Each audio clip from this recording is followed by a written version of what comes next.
Allez, bonjour à tous, petit tuto pour fabriquer une harpe électrique. Donc déjà, je vais commencer par vous présenter la partie outillage. Donc vous aurez besoin d'une perceuse visseuse avec ses forets, d'une scie sabre, ça c'est pour couper du coup le tréteau, d'une disqueuse, vous en aurez besoin, vous verrez par la suite. Niveau protection, vous allez avoir besoin d'une lunette, de lunettes, casque anti-bruit, les gants, super important. Et niveau petit matériel, alors j'ai mis un mètre, un marqueur, un réglé, une pince à dénuder, ça c'est pour la partie électrique, et aussi une petite pince coupante. Allez, présentation du matériel plutôt mécanique. Vous aurez besoin donc d'un tréteau premier prix en magasin de bricolage. Moi j'ai pris des tiges filetées, parce que c'était tout simplement les moins chers au mètre, voilà. C'était moins cher que des fers à béton, donc je suis parti sur de la tige filetée 2,10 en 2,10, des M10. Vous aurez besoin donc de gaines électriques, de fils à cadre, de petites équerres, de 4 petites équerres, des petites fixations pour pouvoir fixer en fait les tiges filetées. J'ai mis aussi de serre-fil, serre-câble que j'ai trouvé, que j'avais acheté chez Lidl. Ils sont un peu trop petits, mais ça fera l'affaire. Des petites cornières, voilà. Là aussi, pareil, c'est d'Haricube. Et bien sûr, d'une gatte en plastique. Allez, pour la partie électrique, donc vous aurez besoin de petits wagots. Ça, c'est pour faire les raccordements dans la boîte de dérivation. Donc des petits wagots, les fameuses cartes. Donc on a le fameux booster qui lui donc délivre du 1800 volts en sortie. La carte relais jour-nuit. Voilà, pour couper la harpe en fait, le système pendant la nuit. Le régulateur de tension pour abaisser la tension donc du 12 volts en 3,7 volts. Donc différentes petites visseries, des vis à bois toutes classiques. Donc la boîte de dérivation, moi j'ai pris une 100 par 100, ça permet d'avoir un peu plus d'espace, c'est bien. Vous aurez besoin de petits fils de raccordement, ce que vous trouvez, hein, vous n'êtes pas obligé de prendre des tout petits, si vous avez, ce que vous avez sous la main, si possible du souple, parce que c'est plus facile du coup à maniper. Et bien sûr, les fameux pinces croco que j'utilise là aussi pour faire les différents raccordements entre la batterie et la harpe. Vous n'êtes pas obligé d'utiliser ça, vous pouvez utiliser autre chose que vous avez sous la main aussi. Le but c'est de faire la harpe la moins chère possible.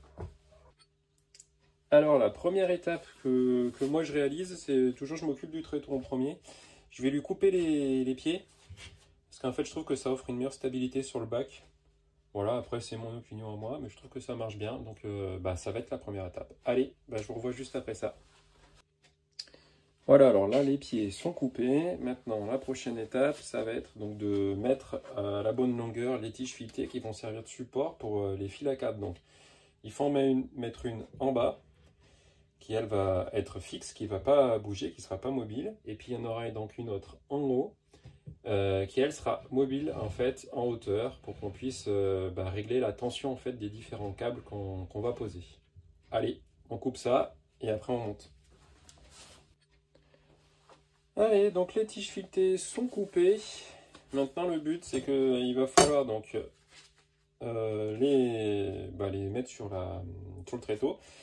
Mais avant, il faut aussi, donc il faudra les passer dans la gaine qui va permettre d'assurer en fait l'isolation entre les fils et la tige, parce que sinon ça va faire court-circuit. Donc voilà, donc là la prochaine étape c'est de couper la gaine et après donc on va monter les tiges filetées.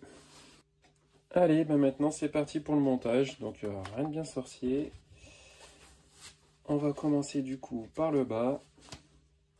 On a besoin donc du coup de la tige filetée, de la gaine qui est déjà en place, des petites fixations. Et on va commencer donc par mettre donc le bas. Au niveau de la distance, après là, moi je fais un petit peu à l'œil, hein, c'est pas hyper précis. L'essentiel c'est que ça marche pas trop près du bord et ça ira très bien. Donc hop, on va prendre notre tige filetée, une petite vis qu'on va déjà venir entre ici. Bon, je vous donnerai quand même la hauteur hein, si vous avez besoin. Hop.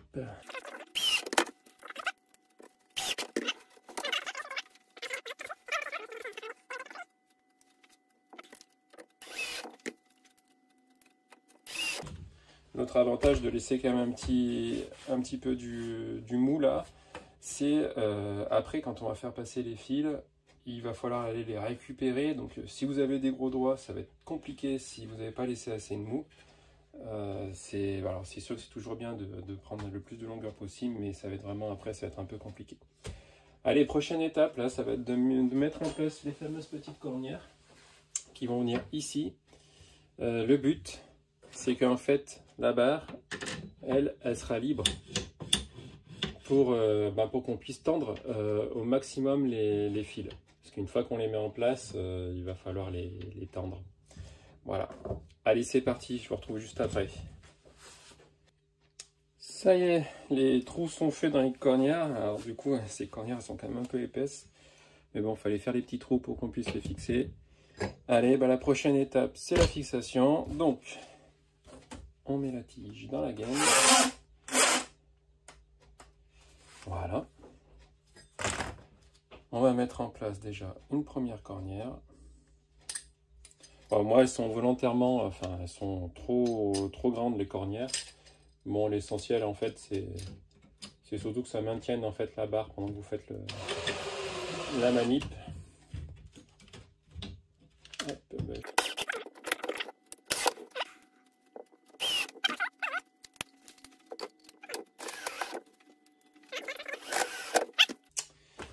ensuite, on met la tige filetée qui pour l'instant repose comme ça. Mais au moins, comme vous pouvez le voir, on peut la faire maniper vers le haut un petit peu. Donc ça, c'est bien pratique pour tendre. Donc il faut bien la laisser sur la position basse. Comme ça, là, la prochaine étape, ça va être de passer nos fils. Alors ça, c'est un peu long, mais bon, je vais vous épargner quand même. Je vais vous montrer comment je fais pour un fil. Mais ouais, en fait, c'est super important. Une fois qu'on a passé tous nos fils, après, moi, je vais pouvoir tendre, en fait, du coup, avec la tige filetée. Et pour avoir une bonne tension, l'essentiel, il faut que les fils ils soient bien tendus. Voilà, donc déjà, là, dans un premier temps, on va mesurer l'écartement, en fait, en haut et en bas, pour être bien sûr de l'écartement qu'on veut faire. Donc, moi, je pars plutôt sur 25 mm, je pense, enfin, je trouve que c'est bien. Je crois que c'était, j'ai vu ça sur internet, c'est les abeilles avec les ailes déployées font 25 mm. Le réglé, le fameux réglé, parce que c'est plus facile, je pense, enfin je trouve avec. Et là, on va mesurer 25 mm à partir du bord.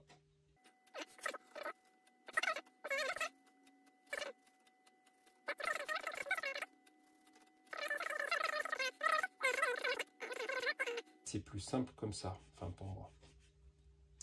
Allez, je vous épargne un petit peu tout ça, je vous reprends une fois que j'ai fini. Et on commencera à mettre du coup les premiers fils. Allez, voilà, donc là, on a fini de faire les marques sur les gaines. Donc maintenant, la prochaine étape qui est la plus longue et un peu fastidieuse, mais bon, il faut y passer par là, c'est en fait donc du coup de mettre le fil à cadre. Du coup, de haut en bas, moi c'est ce que je vous conseille parce que c'est plus simple, c'est hyper facile. Après, donc moi je suis droitier, donc je commence par la gauche. Vous arrivez, vous passez par-dessus, vous prenez, vous mettez bien, vous avez fait la petite marque. Vous faites un tour, vous laissez un peu de marge. Et puis après, ce que vous faites, c'est que vous faites simplement, vous tournicotez, je sais pas le mot, vous tournez.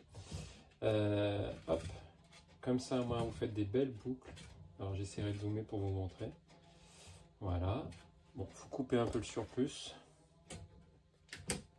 Hop. Vous tirez un peu vers le bas, vous prévoyez une petite marge.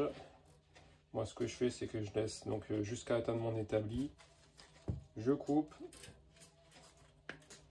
Voilà. Et là, je passe par derrière.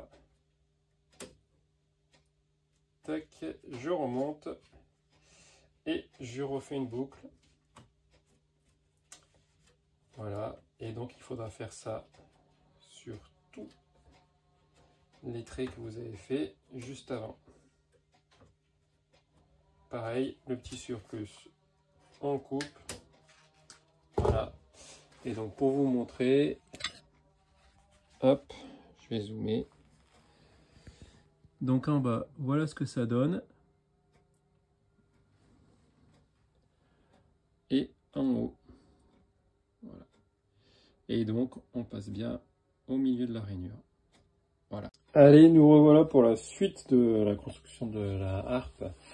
Donc là, j'ai fini de mettre mes différents fils. Donc là, on peut voir qu'ils sont vraiment pas du tout tendus. Par contre, déjà, ce qu'on voit, c'est que si on fait déjà ça, ça les tend beaucoup plus. Donc là, la première étape, ça va être de tendre justement via des serre-fils, en fait. Déjà, de tendre en fait la partie haute. Donc pour ça, rien de plus simple. Donc moi, ben, ils sont un peu trop courts, donc ce qui fait que j'en passe un peu plus. Hein. Mais vous pouvez très bien déjà en prendre des bonnes longueurs. Bon, après.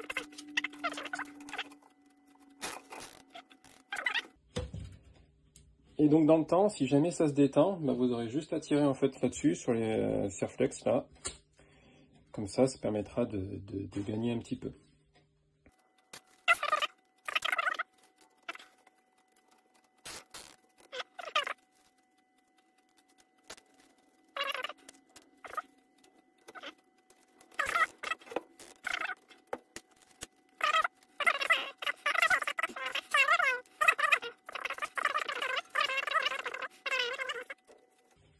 Hop.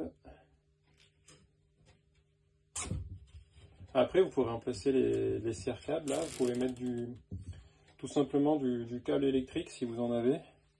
Et vous entortillez, vous me passez du câble électrique et ça marche aussi. Hein, vous pouvez mettre ça. Alors là, c'est de la grosse section, mais vous venez comme ça. Et après, vous venez, vous tournez et ça va faire exactement le même résultat.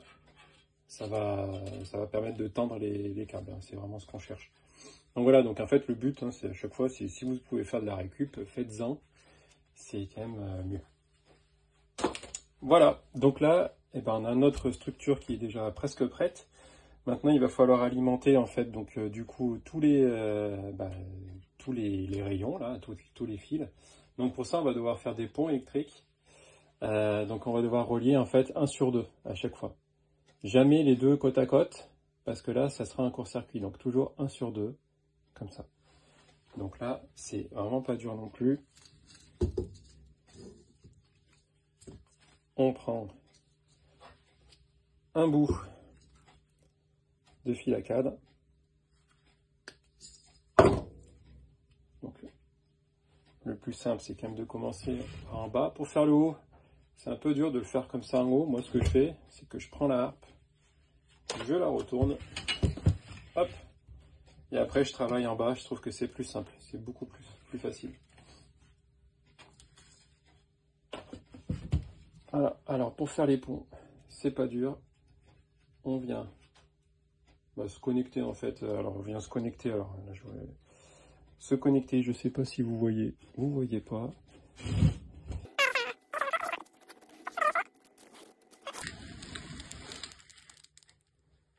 Donc en fait, le but, on vient tout simplement récupérer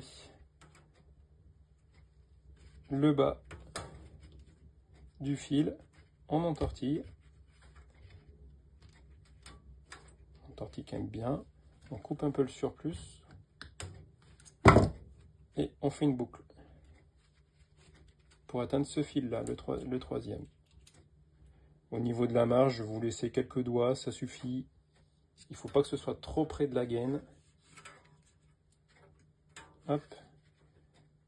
Et vous pouvez récupérer le petit bout. Alors là, vous voyez peut-être pas grand chose. Je termine et je vous montre un peu plus en détail. Hop, vous tournez. On donnera un coup de zigzag juste après, une fois qu'on aura fini, pour bien tendre les fils.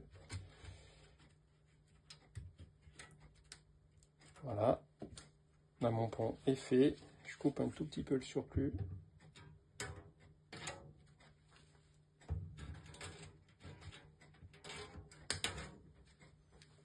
Voilà. Et là, on voit bien comment j'ai fait. Voilà. Et il faut bien laisser... Bon, là, il y a 2 doigts qui passent. Vous pouvez laisser un peu plus hein, pour faire la boucle. Le but, c'est que la boucle soit pas trop proche, en fait, surtout de celui-ci, de ce câble-là. Voilà. Allez, ben, je continue à faire ça et je vous montrerai pour la suite une fois terminé. Allez, c'est reparti pour la prochaine étape. Donc là, j'ai tout fini de faire les ponts. Donc vous voyez tous les petits ponts qui sont là. Tout est ponté, 1 sur 2 à chaque fois. En haut, c'est pareil. Et maintenant, ben, il va falloir tendre de nouveau un peu plus ça, parce que là, bon, il en manque un petit peu. Donc pour ça, vous aurez besoin de la fameuse roulette zigzag. Donc ça, c'est hyper simple à utiliser. Alors, celle-ci, elle fonctionne plutôt pas mal. Vous la prenez, vous maintenez bien, et là, on voit que le fil, il est bien tendu. Là, le fil est bien détendu. On arrive... Et on va faire ça sur chacun des fils jusqu'à ce que ce soit bien tendu de partout.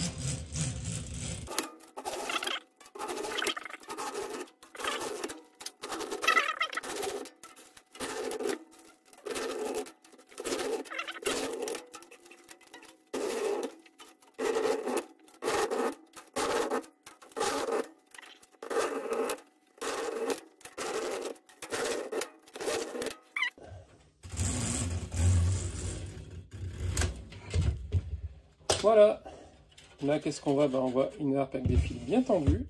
Ça c'est bien, c'est ce qu'on cherche. Peut-être celui-ci qui manque un petit peu. Voilà. Allez, la prochaine étape, donc il va falloir fixer donc, le tréteau. Donc là j'ai déjà commencé, hein, je ne sais pas si vous avez vu, mais j'ai déjà commencé à mettre des équerres.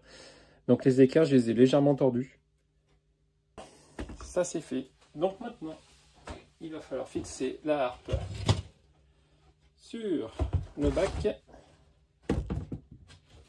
Alors moi je la fixe, parce qu'en fait le truc c'est que comme ça, et ben, une fois qu'il y a de l'eau dedans, c'est bien stabilisé, il n'y a pas de risque qu'elle tombe.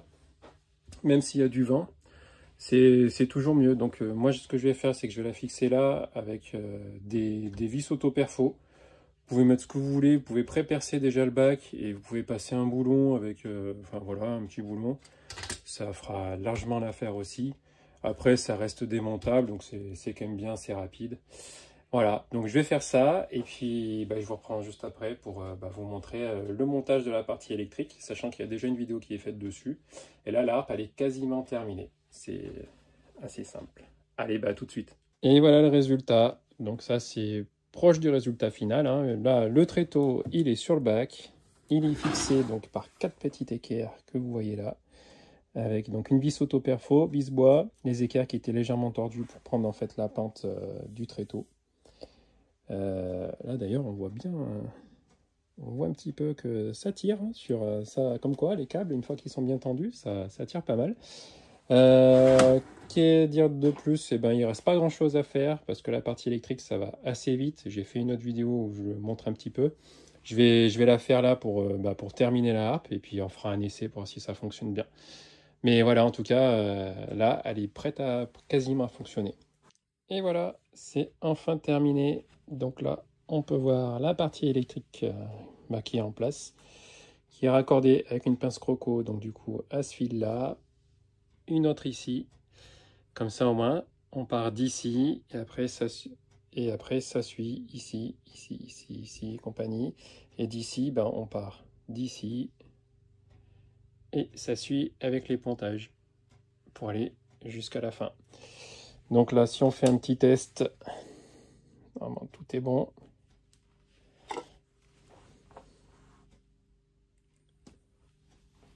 Hop, 3,7 volts en entrée, en sortie, excusez-moi. Donc là, on voit bien le out qui est allumé. Si on appuie sur ce petit bouton, l'entrée, on est à 11,9, donc c'est bon, pas de souci. Le petit relais qui est allumé là, là c'est allumé pour dire que c'est alimenté. On va remettre sur la sortie. Voilà. Si on veut, on peut éteindre l'écran. Il faut juste appuyer sur ce petit bouton. Ça éteindra le digit qui est là. Ça économise toujours de la batterie. Et puis le fameux test avec mon fameux petit frelon. En plus, c'est les mêmes couleurs que le frelon. Franchement, il est pas mal celui-ci. Et ça marche.